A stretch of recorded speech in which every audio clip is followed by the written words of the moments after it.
We get comments and questions and concerns every day on our Facebook page about booking attraction tickets in Paris. Like, how soon should I buy my ticket for the Louvre? Where should I buy my ticket for Versailles? Or worse, my tour guide just canceled for my tour tomorrow. What should I do? So in this video, we're gonna cover the top 10 mistakes that people keep making when they book their attraction tickets and things that are relating to attractions in Paris. Allez, on y va.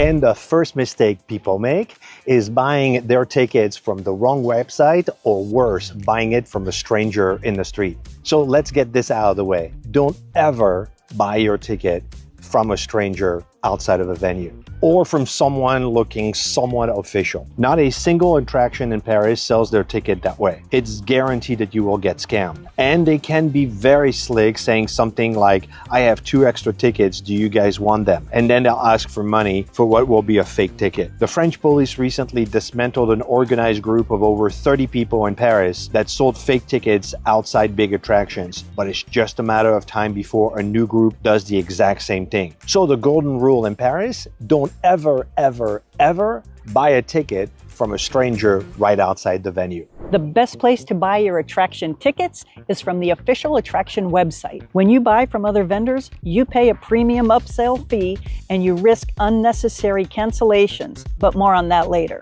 All major attractions do have their own website, and we'll put a link for the big ones in the description below. But that being said, the French may be great with art and architecture and food, but practical functionality is definitely not their thing. The websites aren't always the most user-friendly. For most locations, you'll be able to easily translate the site into English with a simple mouse click, but you can expect multi-steps to process your order. And because of their green initiatives, you may not get a print your ticket option. Be sure to check your spam folder after the purchase for your receipt. And you'll probably have a barcode ticket that you can scan directly from your phone at the attraction entrance. We recently heard from someone that bought 5 sets of tickets because she thought that each transaction didn't go through. Each email receipt with an attached ticket was sitting in her spam folder. To say she was frustrated is an understatement. When given the choice to purchase from an outside source that charges extra or going direct, I'll go direct. I'd rather save a few bucks and support the people that are taking care of the attractions. Now, if you know which attraction you want to visit when you're in Paris,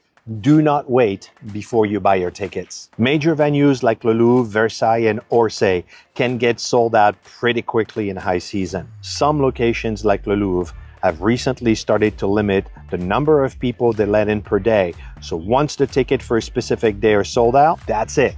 You're not gonna get in. And Le Louvre releases their ticket only 60 to 80 days out, so you'll have to put it on your calendar to be the first in line to buy your ticket when they are released. You'll get a little bit more lead time with Versailles, which offers their tickets 6 to 8 months out, but overall, as soon as you have the dates of your visit, book your ticket for your must-visit attractions. And on the same topic, most of the tickets available are time-stamped for specific entry time, like 1:30 p.m. And you'll need to arrive at the venue at least 30 minutes before your time, because you and 1,000 other visitors have the same timestamp on their tickets. We were surprised once with how long our queue was for our scheduled 1:30 p.m. entry. So unless you're traveling in a low season or willing to risk not being able to get in, I would book my tickets as soon as I know my dates to visit Paris. Another question we often get is Viator a good tour company? But Viator is not a tour company. Neither is Get Your Guide. These are aggregates selling attraction tickets and tour experiences offered by others. These big websites are great for a lot of things, but not for buying your attraction tickets. You should buy those directly from the official website for the venue. The thing you may want to buy from an aggregator like Viator or Get Your Guide are the guided tours and other activities in Paris. That's because their cancellation policy is very attractive, with many offering buyers a 24-hour cancellation for a full refund. Now, there's a reason why I said you may want to book your tours with them. These website aggregators offer small independent tour guides big exposure to help them get booked, and they charge 25 to 30% fees for that. So one of the things we often hear is people getting a guided tour of the Louvre that they booked with an aggregator canceled at the last minute. You got the 24-hour cancellation policy, but so did they. What we suspect happened is that the pool of tour guides that the aggregator planned on connecting you with were able to book bigger groups without having to pay the hefty commissions. So your booking got axed and there's not much you can do about it.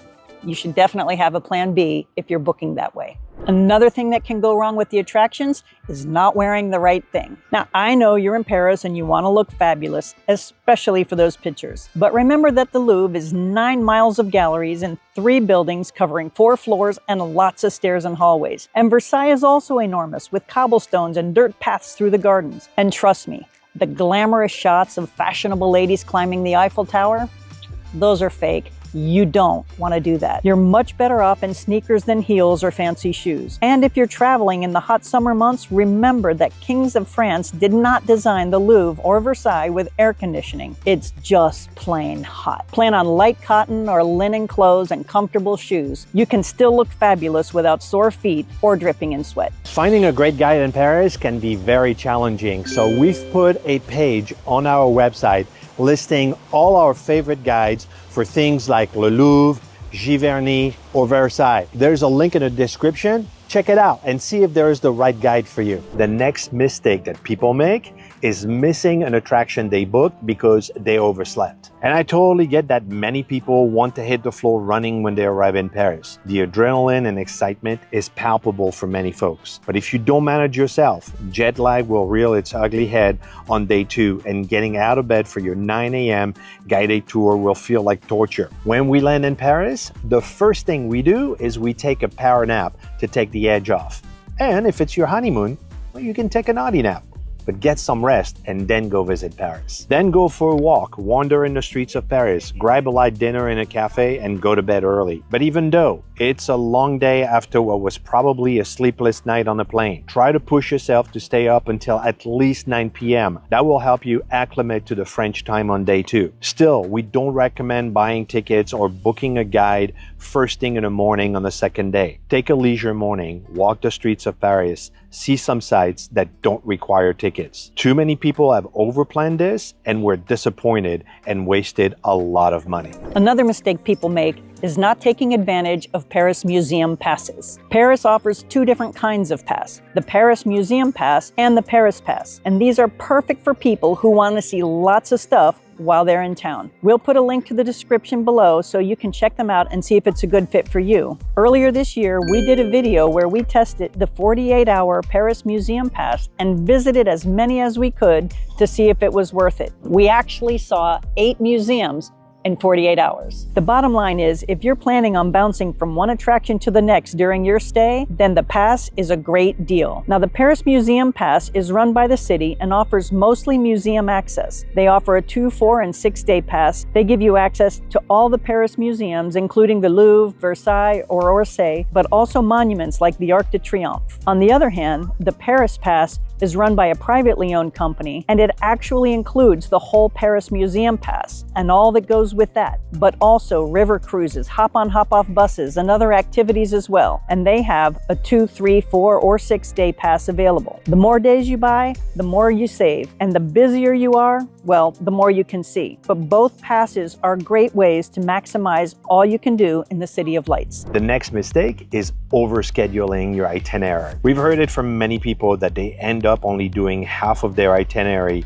because life happened. For Paris, we recommend only 1 big attraction per day with timestamp tickets and to relax and wander for the rest of the day. For example, visit Le Louvre in the morning and just wander for the rest of the day and visit places that don't require tickets like Place des Vosges, Palais Royal, or Montmartre. Visiting Paris should include things like getting lost in Le Marais for a few hours, sitting at a cafe terrace and people watch, or just take a casual stroll in Le Jardin du Luxembourg. We've discovered so many cool places and hidden gem restaurants that way. That's how we discovered La Jacobine restaurant about 15 years ago, by taking a left instead of going straight. Another mistake that many tourists make when visiting Paris is trying those restaurants that are right near the major tourist attractions. Granted, they have a really nice view, but after 3 years in Paris, I have yet to find or hear about a great restaurant near a major attraction. Those big terrace cafes are very enticing, but you'll pay exorbitant prices with crappy service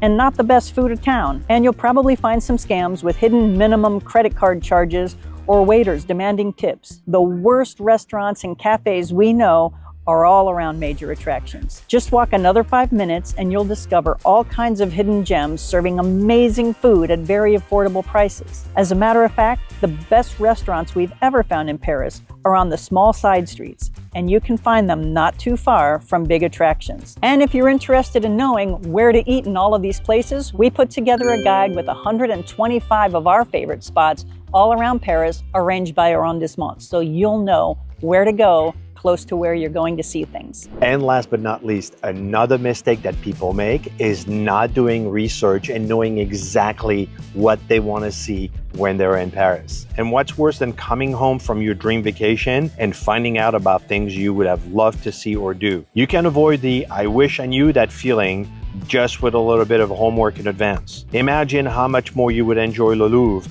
if you know what the top pieces of art to look for, or what the Petit Trianon is at Versailles. We see posts all the time from people saying, "I'm going to Paris in 2 weeks. What should I do?" Do your homework. We've tried to make it fun and easy to do with lots of videos demonstrating what the options are, what to expect if you go. We've even given great options of nearby restaurants. Whether you're in art or fashion, history or just food, your experience of Paris will be so much better if you take the time to be prepared and confident. Learn a little bit about each place you're considering visit so you can enjoy them just a little bit more. In this video, you learned the 10 mistakes people make when booking attractions in Paris. Next, I would watch this video about ways that people waste money when they're in Paris.